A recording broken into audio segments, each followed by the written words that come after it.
Good afternoon, everybody.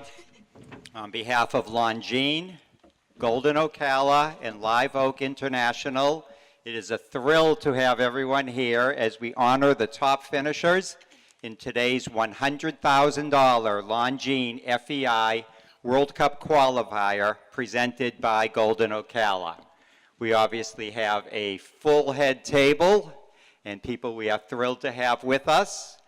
At the far end, we have the man responsible for what went on in the ring today, one of the most respected course designers in the world, Leopoldo Palacios. Next to Leopoldo, we have the co-presidents of Live Oak International, and they're responsible for everything that went on here this week. And we really want to congratulate Juliet Reid and Chester Weber. To my immediate right, today's third place finisher with a brand new partner. They looked so good together, Katie Dinan. Next to Katie, the youngest rider in the field and the reserve champion, Chloe Reid.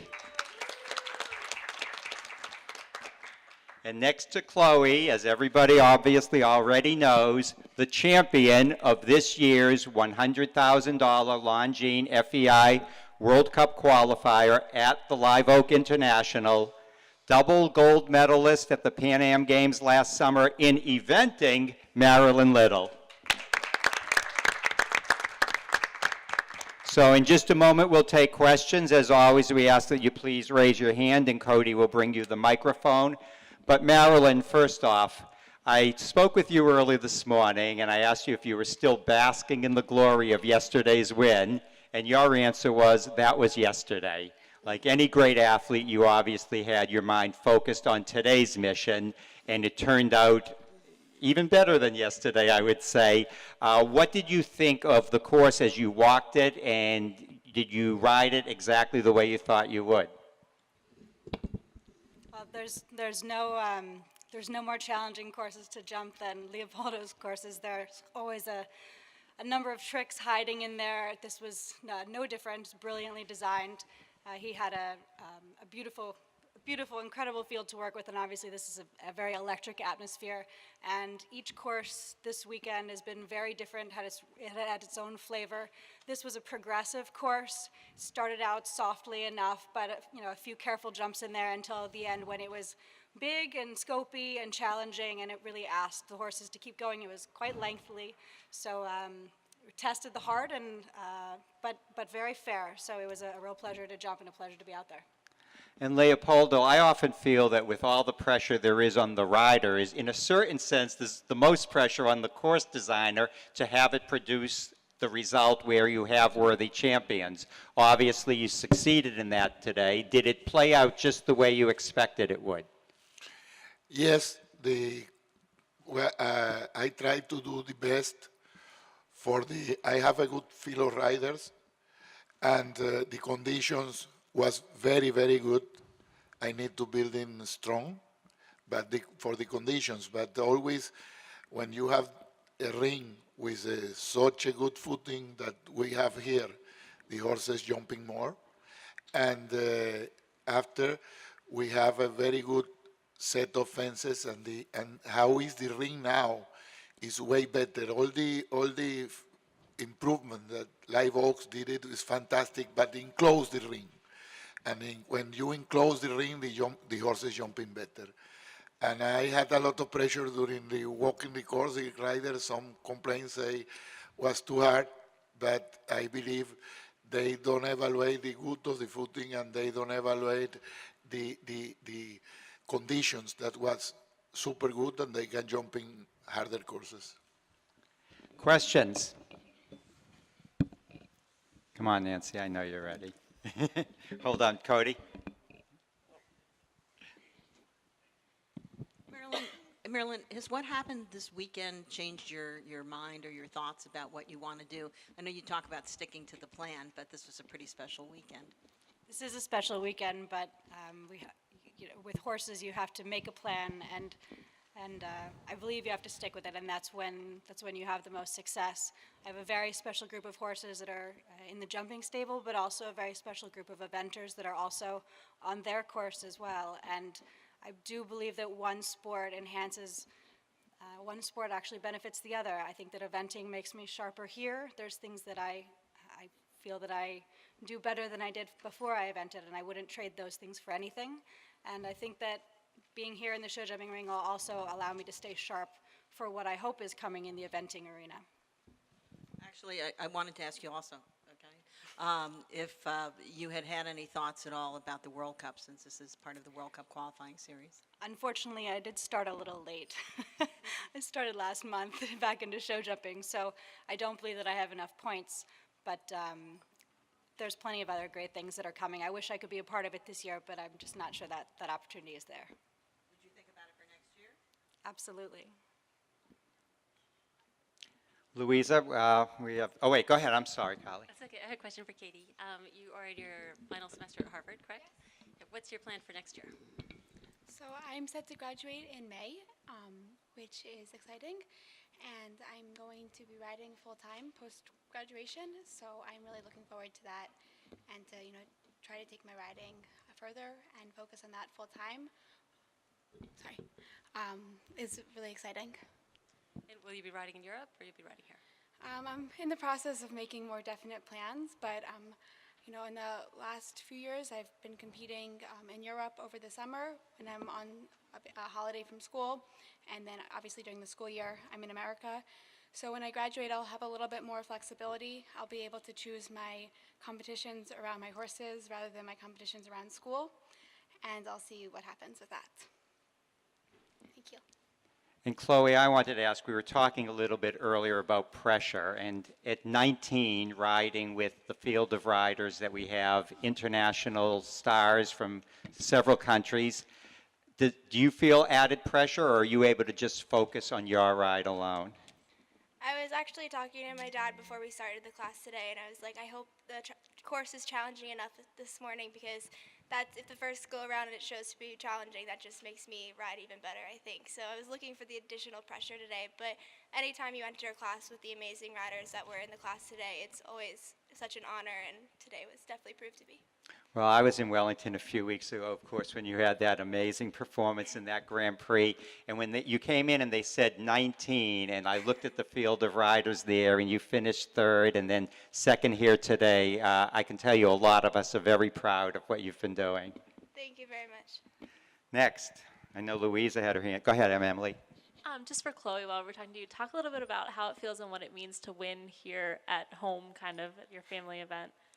Yeah, I couldn't ask for better placings at a better venue right now, and to do it and sit up here with my uncle and my mom is incredible. And I mean, it's kind of just a dream come true today and everything that's been happening this week. So.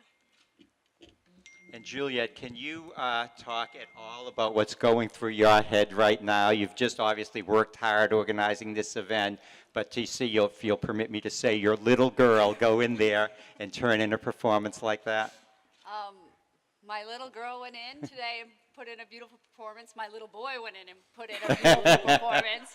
And a horse show that we built together is coming together. So that's nice. What's going on in my mind right now is how we will be better in the future. We have large aspirations in this family, and so you'll see more from us. Well, I can say to both you and Chester that the feedback we've been getting from the riders and drivers has been amazing. I was talking with Boots Wright. I said, this is the best drying event in the country. She said, no, Marty, you're wrong. It's the best in the world. And then I was talking with Peter Leone, and he said, I have died and gone to show jumping heaven. So you're hearing it from the people that matter, and we congratulate you both. Louisa, did we get the mic back to you? Nope, here it comes. Congratulations, Marilyn.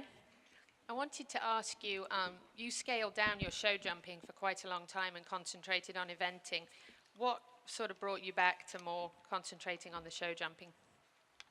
Well, anytime you're entering another world or learning another sport, learning a language, the best way to do it is with a full immersion, in a full immersion program. And there really was no, with the goals that I had in eventing, there was no other way to do it other than to completely immerse yourself and put everything, your whole heart and your whole head into it. And that has been a focus for several, 5, 6 years now. And I have a great group of horses and a very solid group of owners, and I'm thrilled to be doing that. And it just seemed like there were some special show jumpers in the barn that were ready to be out there playing the game, and quite a lot of young ones that I bred that are coming up, and they are also knocking at the door ready to step into that arena. So the timing just seemed right. It seemed like the natural thing to do. It wasn't a decision. I really wasn't even clear on that until November, and December started jumping again. Now, Corona is obviously very exceptional. What do you think his strongest point is? It's hard to say with a horse like that because she has the most scope, the most heart. She is as careful as they come, and she's highly trainable. So I haven't found her weakness yet. I just wish that I had started riding her a little sooner. But she's 12, and so there is an advantage to that as well. She has some great experience that I'm able to draw on, and she knows how to play the game. And it's a real privilege to have a horse like that to walk in the in-gate with. And one quick question for Chloe, and then I'll pass the mic back, really. What do you attribute your success to at such a young age? 19 is really young to be competing at this level and obviously accomplishing a lot of your goals. I'd have to give most of my success to my family. Without their support behind me, I wouldn't be where I am today. And also just a group of people, my trainers, grooms, vets, everyone who's helped me be able to bring my horses to be best prepared for this moment as well. Fantastic. Thank you. Ann, up front here. Marilyn, you talked about how you scaled back show jumping so you could immerse yourself in eventing. Now that you're back in show jumping, maybe after this summer, but are you going to start scaling back eventing to focus on show jumping, or try and continue at the top international level in both? I hope that we'll find a balance, and I think that there is certainly a way to play both sports at a very high level if you have the team behind you that's helping you play that game. Because as we all know, this looks like an individual sport, but this is far more of a team sport than the public may realize. And I do hope to be able to do both, and I think that it's possible, and I think that's really exciting. And talk a little bit about the team behind you. I mean, because you have to have someone, keeping the eventers going, right, when you're doing this, and then someone keeping the show jumpers going. We have some great managers, Catherine Brown and Hella Amon. She's from Sweden. They're at both events, whether they're at a show jumping show or at an event competition, and they are really the managers of the competition horses. We have quite a lot of riders and staff at home keeping both horses, both sets of horses fit, whether there's gallops, trot sets for the eventers or the show jumpers on their weeks off, just hacking out and enjoying their time. So there's also the vets, the farriers. I mean, it's the same. What's behind everybody? It's we have it for both sports, and they handle both sports at the same time. Question for Katie. I'm sure a lot of these other people have heard this, but talk a little bit about this developing partnership with Dougie Douglas. Sure. So I got Dougie the end of last year, and our first show together was at the beginning of January. I believe this is our 5th competition together. I'm really grateful that so far he's been just wonderful. He's so much fun to ride. He has a great personality. He seems to love show jumping. He has a lot of experience, which I feel very fortunate I can draw off of because he's been to a lot of different venues. He's jumped on a lot of grass fields. And that was one of the reasons why I decided to bring him to Live Oak, because this is as beautiful as a grass field as there is to ride on. And I wanted, I thought it would be a really good venue for him.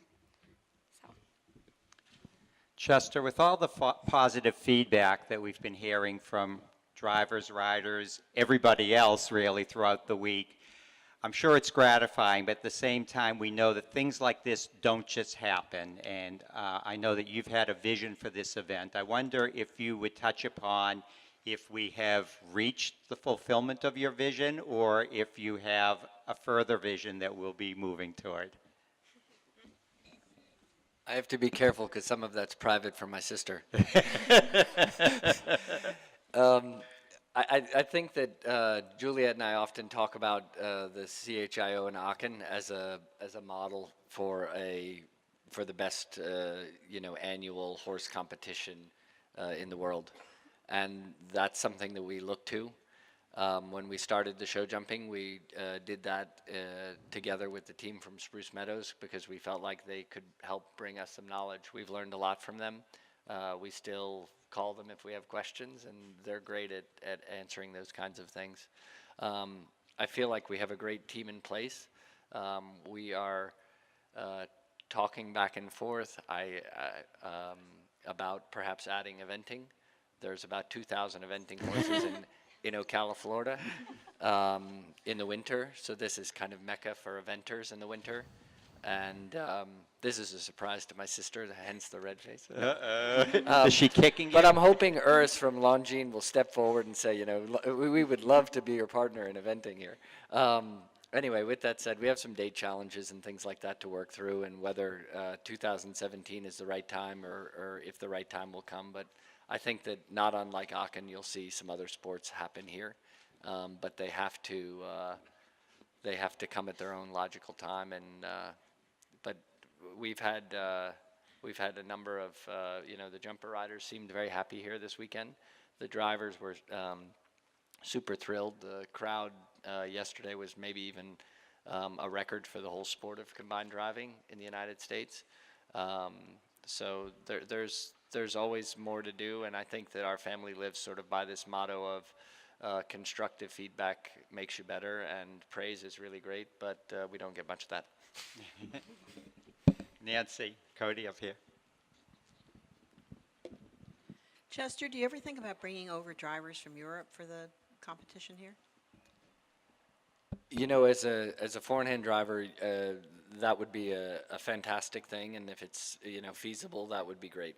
To have the top 5 in the world rankings or whatever here to compete in the winter. It's a little challenging because the Europeans are just finishing up their indoor season, so their horses would have some fitness challenges of being here and things like that. But not unlike if you've seen what's happened in the show jumping world in Wellington, there are many Europeans who have just come to Florida for the winter, and who knows? We're very happy to have them. There was some rumor a few weeks ago that Boyd Excel would drive Misty Wrigley's team here, and I said, fantastic. What better place to beat him than on home turf? So, Will you invite them? I'd be happy to invite any of them if they'd come, but I think the challenge is traveling with 2 carriages and 5 horses is very costly, and until now we don't have a big enough sponsor behind the driving that will afford the prize money in order to attract them. But the day might come. Well, I would like to take a moment to thank Longines for your wonderful support of this event and of the World Cup League and the FBI and really all that Longines does for the sport worldwide. We thank you very much.